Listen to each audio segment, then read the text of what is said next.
안녕하세요. 주식조아입니다. 오늘은 제가 유튜브를 통해서 여러분들에게 많이 언급드렸던 메리츠 자산운용의 존니 대표님과 존니 대표님이 운영하는 펀드에 대한 생각이라는 주제로 한번 이야기를 해볼까 합니다. 먼저 존니 대표님을 알게 된 계기를 한번 말씀드리겠는데요. 아마 제가 이제 2011년도 정도에 주식 투자를 시작을 했는데 2014년, 15년 정도였을까요? 한 5년, 6년 정도 전쯤에 정확하게 CNBC였나? 그쪽에서 이제 더 트레이더스라는 이제 프로그램을 하게 됐었습니다. 이제 당시에 이제 일반 투자자들 중에서 어떤 이제 전문 주식 트레이더나 이런 것들이 되려고 꿈을 가진 지원자분들을 모아가지고 6명인가 한 8명쯤 됐던 것 같습니다. 이제 그분들을 모아가지고 이제 메리츠 자산운용의 존니 대표님이 이제 멘토 같은 역할을 한 거죠. 평가 같은 것들도 하고, 다른 분들도 그때 좀 이제 멘토나 이런 것들로 나왔던 것 같은데, 존니 대표님이 이제 주가 돼서 이렇게 했었고, 지금 생각해보면은 그때도 이제 비슷한 말을 하셨던 것 같습니다. 똑같이 장기 투자를 해야 된다.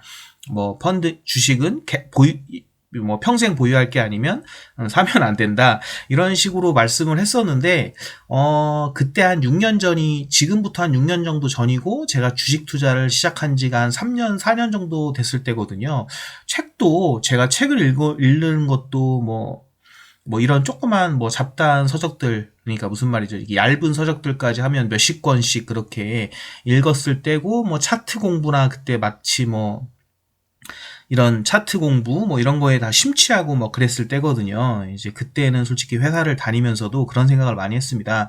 아, 이거 주식 조금만 하면 이제 내가 이제 트레이딩이나 이런 것들을 통해서 돈을 벌 수 있겠다라고 해서 이제 어떻게 하면 이제 효율적인 트레이딩을 할 수 있을까 이런 생각을 많이 가지고 이제 하여간 할 때여가지고 되게 좀 재밌게 봤었는데, 이제 존니 대표에 대한 그 기억은 그때 딱 봤을 때 그냥 이제 전형적인 이제 주식 투자에 대한 못하는 그런 이제 약간 꼰대 같은 그런 느낌이었죠.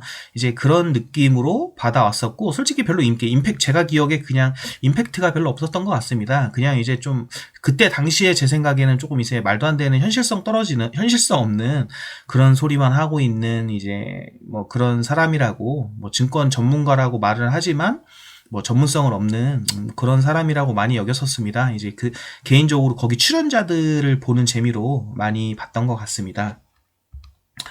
그리고 이제 사실 그렇게 한 2년 정도 투자를 더 했었죠.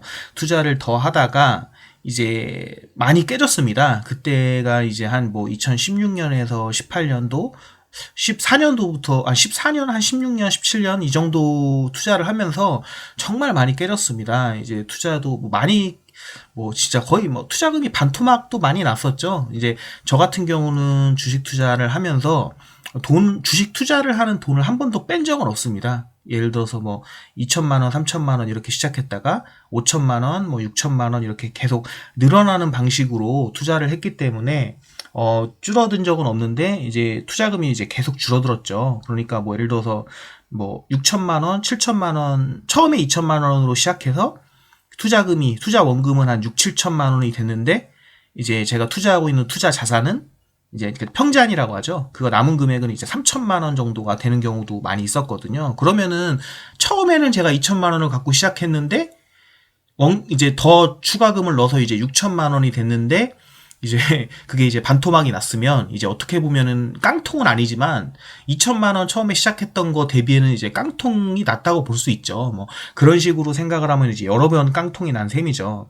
아무튼 그런 식으로 이제 투자를 이제 계속 공부하던 와중에 이제 그때 참 많이 배웠던 것 같습니다. 이렇게 저도 이제 방향성을 좀 잡지 못해가지고 가치 투자, 단타, 스윙, 모멘텀 투자 이런 거를 막 생각을 하다가 이제 결국에는 이게 박영옥 대표나 이런 사람들이 말하는 게 좀 맞는 것 같다. 이게 실제로 트레이딩이나 이런 모멘텀 투자, 스윙 투자 이런 게 조금 제가 보기에는 이제 좀 이제 처음에는 그게 맞다고 생각했는데 이게 아닌 것 같다라는 생각을 하다가 이제 유튜브에 그때 당시에는 유튜브가 그렇게 막 활발하고 그럴 때는 아니었어요. 지금처럼 막 너도 나도 유튜브를 하고 막 그런 건 아니었는데, 어떤 이제 어떤 분이 메리츠 자산운용 그 존니 대표님이, 뭐 지금이야 되게 이제 존니 대표님이 여기저기 다 출연하시고 강의를 하시지만, 그때는 존니 대표님으로 검색하면 거의 동영상이 그거 정도밖에 몇 개 안 나왔었거든요.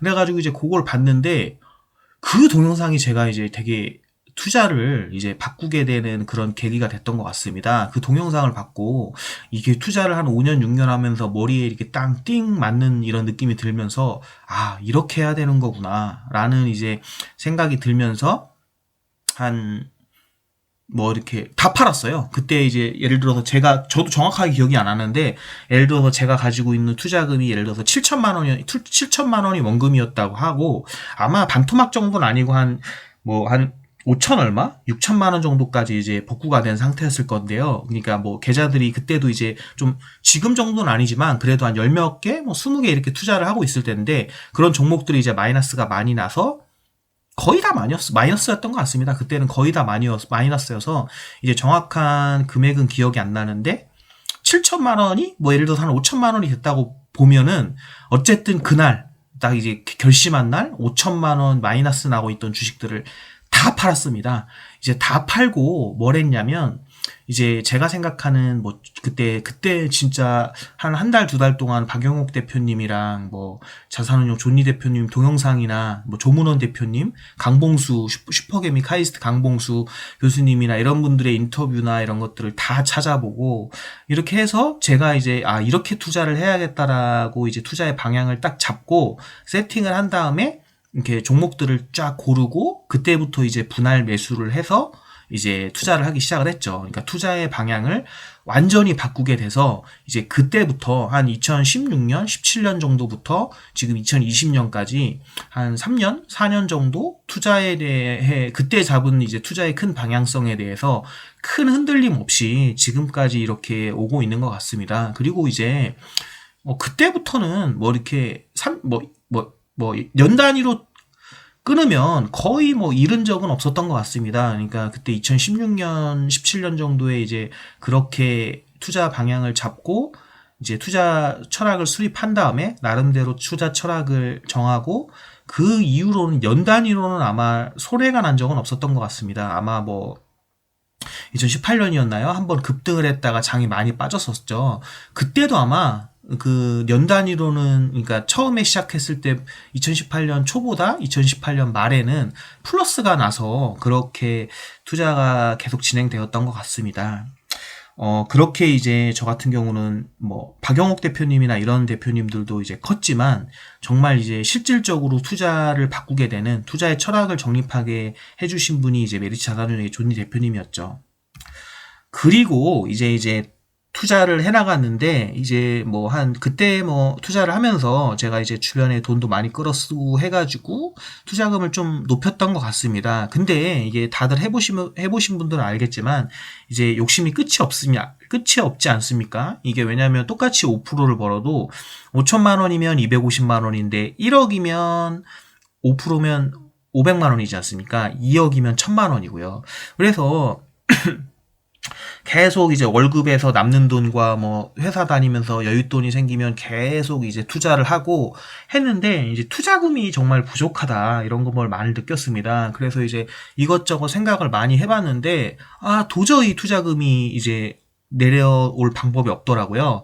그래서 사실은 저는 개인적으로 펀드 투자를 믿지 않았습니다. 이제 개인적으로, 왜냐면 저는 이제 뭐 펀드 매니저로 일하시는 분들이, 회사에서 뭐 훌륭한 회사에서 펀드 매니저로 일하시는 분들이 뭐 뛰어나지 않다, 뭐 솔직히 말씀드리면 별로 그렇게 이렇게 뛰어난 분들이 많지 않은 것 같아요. 저도 이제 증권사에 다니는 좀 뭐 한때 몇 천억씩 운영해본 친구도 있고 해가지고 얘기를 해보면 대부분이 그냥 큰 별 생각 없이 뭐 단타 매매 식으로 그렇게 접근을 해서 하시는 것 같습니다. 근데 이제 또 이제 고르려면 고를 수 있죠. 그 중에서 이제 펀드를 잘 굴리시고 철학이 좋으신 분, 예를 들어서 뭐 에셋플러스의 강방천 그쪽이나, 아니면 뭐 신영자산운용이나, 아니면 뭐 이런 분들이 있었는데, 사실은 이제 저 개인적으로 그래도 내가 공부를 뭐 7년 8년씩 뭐 지금 그때 당시에 7년 8년씩 공부를 해서 투자를 하는데 내가 하는 게 더 낫다 이런 생각을 많이 했었거든요. 근데 이제 뭐 돈이 없다 보니까 어떻게 하면 투자금을 늘릴 수 있을까라는 생각하는 와중에 이제 결국에 이제 생각한 게 존니 대표님 강연을 그 이후에도 조금씩 꾸준하게 들었었는데 뭐 지금은 안 듣습니다. 지금 거의 안 듣는데 당시에는 많이 들었었거든요. 근데 이제 그래서 이제 DC형 펀드를 이제 가입을 하려고 이제 알아봤었죠. 그래서 이제 그때 당시 했던 게 제가 유튜브에도 여러분들에게 여러 말씀을 드렸지만 개인적으로 이제 뭐 여러 가지 증권사들을 많이 알아봤었습니다. 뭐 SF플러스 차이나 신영자산운용, 메리츠코리아 펀드의 이제 당시에 한 3년치 펀드의 운용 보고서 현황을 이제 뭐 보통 유튜브나 인터넷에 보시면 뭐 그냥 네이버에 이렇게 찾아가지고 상위 10개 종목 나오는 거 있거든요. 이제 그거 보면서 뭐 이렇게 운영한다, 뭐 이렇게 보여주시는 분들 많은데 뭐 그거는 이제 전체 포트폴리오에 비하면 별거 아니거든요. 실제로는 전체를 다 봐야죠. 그래가지고 이제 SF플러스 뭐 신영자산운용, 메리츠코리아가 제일 괜찮아 보여서 이제 가입을 하게 되었습니다. 사실은 솔직히 말씀드리면 그냥 메리츠코리아 펀드가 제일 좋아 보였어요. 운영하는 게. 근데 메리츠코리아 펀드에 다 가입을 안 한 이유는 뭐 사람 이름 모르는 거 아닙니까? 뭐 존니 대표님이 뭐 사임을 할 수도 있는 거고, 그리고 뭐 지금은 이제 그렇게 생각하진 않지만 당시에는 이제 존니 대표님도 이제 제가 눈으로 확인까지 하고 이제 했는데 펀드 운영도 그렇게 본인이 말씀하신 대로 하고 계시더라고요. 그래서 이제 믿었지만 뭐 회사 일이라는 게 모르지 않습니까? 그래서 이제 가입을 이제 안정적인 리스크 관리 차원에서 이제 SF플러스 강방천인 교수님 그쪽 펀드와 신영자산운용 쪽도 가입을 하게 된 거죠. 그리고 이제 제가 이제 처음으로 개인적으로 원래 전 주식을 배우면서 뭐 오프라인으로, 그러니까 실제 가는 걸 이야기하는 거죠. 이제 가는 강연에는 실제로 제가 이제 참석하는 강연에는 한 번도 간 적이 없습니다. 좀 귀차니즘도 있고 뭐 별로 그럴 필요를 많이 못 느꼈던 거죠. 근데 이제 개인적으로 이제 존니 대표님이 저희 사는 이제 제 회사 저희 집과 가까운 곳에 한번 강연을 오셨었거든요. 그래서 이 존니 대표님을 한번 가봐야겠다라고 이제 강연을 갔었습니다. 강연을 가가지고 개인적으로 저도 이제 제가 이렇게 뭐 존니 대표님에 대해서 이렇게 뭐 지금 막 이렇게 얘기하는 거 들으시면 뭐 존니 대표님이 뭐 퍼펙트하고 제가 이제 존니 대표님이 운영하는 펀드는 불만 사항이 전혀 없고 뭐 이러실 거라고 생각하실 수도 있는데 사실 그렇지 않습니다. 저도 제가 말씀드렸지만 저한테 제가 퇴직연금 DC형이 한 5천만 원 정도 되는데, 그걸 제가 운영할래, 존니 대표님한테 맡길래 하면 저는 그냥 제가 운영합니다. 근데 제가 말씀드리는 거는, 제가 개인적으로 뭐 사람마다 기준은 다 다르지만, 제가 개인적인 제 주식 투자 철학을 가지고, 이제, 존니 대표님이 잘한다는 거를 말씀드리는 게 아니고요. 존니 대표님이나 뭐, 메리츠 코리아 펀드나 SF플러스 차이나, 뭐 신영자산운용 또 다른 유수한 여러 증권사들의 펀드 종목들과 회전율, 뭐 교체되는 거, 운영하는 방식 이런 것들을 다 운영해 봤을 때 제가 딱 봤을 때 존니 대표님이 제일 잘할 것 같다라고 해서, 그러니까 뭐 수익률이 제일 높을 것 같다라고 해서 가입을 한 게 아니거든요. 예를 들어서 뭐 존니 대표님이 뭐 운영하시는 포트폴리오의 운영에 다 이렇게 결점이 없는 것 같다. 난 다 좋아 보인다. 그렇지 않습니다. 제가 보기에도 조금 이제 이상한 부분들도 많이 있거든요. 많이 있는데, 그냥 제가 존니 대표님을 퇴직연금 DC형에 가입한 이유는 제가 봤을 때 그래도 제 투자 철학과 가장 비슷해 보였어요. 물론, 제가 개인적으로 운영을 하는 것과 가장 싱크로율이 높은 펀드가 SF플러스, 메리츠 코리아 였거든요. 그래서 이제 고른 거죠. 물론 제가 이제 투자 철학을 바꾸고 그렇게 된 계기 자체가 메리츠 코리아 대표님이나 뭐 박용옥님이나 이렇게 영향을 많이 받았기 때문일 수도 있지만, 아무튼 저는 뭐 개인적으로 솔직히 말해서 뭐 존니 대표님도 그렇게 엄청 믿지는 않습니다. 다만 내가 운영을 하고 싶은데 퇴직연금은 내가 개인적으로 운영을 할 수 없으니까 그러면은 시중에 나와 있는 펀드들 중에 어떤 펀드가 내 투자 철학과 가장 비슷하냐라고 생각을 해서 그런 관점에서 펀드들을 찾아봤는데, 이제 존니 펀드였던 거죠. 존니 대표님과 존니 펀드였던 거죠.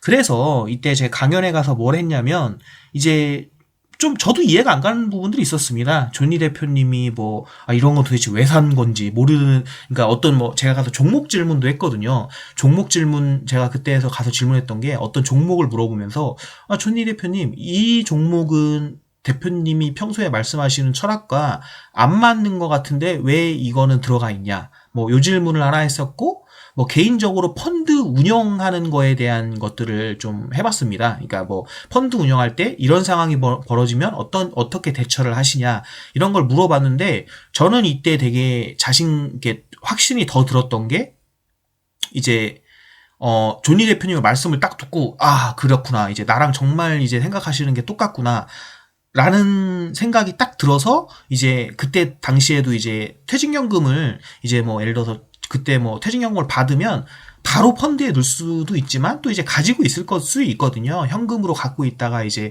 분할로 조금씩 넣을 수도 있습니다. 매달 이렇게 뭐 내가 퇴직연금을 뭐 5천만 원을 받았다고 해서 무조건 내가 5천만 원을 다 펀드에 바로 넣어야 되는 게 아니고, 그냥 뭐 매달 뭐 200만 원씩 해서 2년을 넣을 수도 있고요. 뭐 그렇습니다. 그래서 이렇게 제가 이제 들고 있다가 그때 이제 이 강연을 듣고 와서 조금 이제 이제 여기 하면 되겠다라는 생각으로 이제 투자금을 이제 많이 넣었거든요. 많이 넣고 그렇게 이제 어떻게 보면 이제 펀드 투자를 시작을 한 겁니다. 그리고 저는 개인적으로 이제 그 이후로는 특별히 저는 이제 이렇게 생각합니다. 제가 이제 이런 성격입니다. 저는 이제 뭐 투자하는 거나 뭐 이런 걸 이렇게 뭐 어떤 것들을 검토하고 확인하는 데 있어서 이제 이 사람이 투자 철학이 어떤가, 또 이 사람은 어떤 사람인가에 대해서 검증을 되게 까다롭게 합니다. 그 검증을 되게 까다롭게 하는 대신에 일단은 검증이 된 다음부터는 이제 크게 막 엄청나게 뭐 자질구레한 거 가지고 뭐 이거로 다시 체크하고 그런 편은 아니거든요. 그러니까 무슨 말씀을 드리냐면, 지금도 제가 최근에 메리츠 코리아 펀드 같은 것들을 이제 뭐 종목이나 이런 걸 가끔 가다가 분기별로 한 번씩 뭐 6개월에 한 번씩 열어보긴 하는데, 뭐 지금도 뭐 종목들 보면 이건 왜 팔았지? 뭐 이건 왜 샀지? 뭐 이런 종목들도 있습니다. 근데 전체적인 틀에서 보면은 그래도 제가 보기엔 합당하거든요. 그래서 저는 이제 뭐 그런 거 하나하나는 별로 개의치 않습니다. 뭐 거기도 회사 아닙니까? 뭐 존니 혼자서 운영하시는 게 아니잖아요. 거기에 이제 다니는 회사들도 있고 그 회사의 애널리스트들도 뭐 생각이 있을 거니까 그 개개인들의 생각은 또 존니 대표님과 저와 또 다를 수도 있거든요.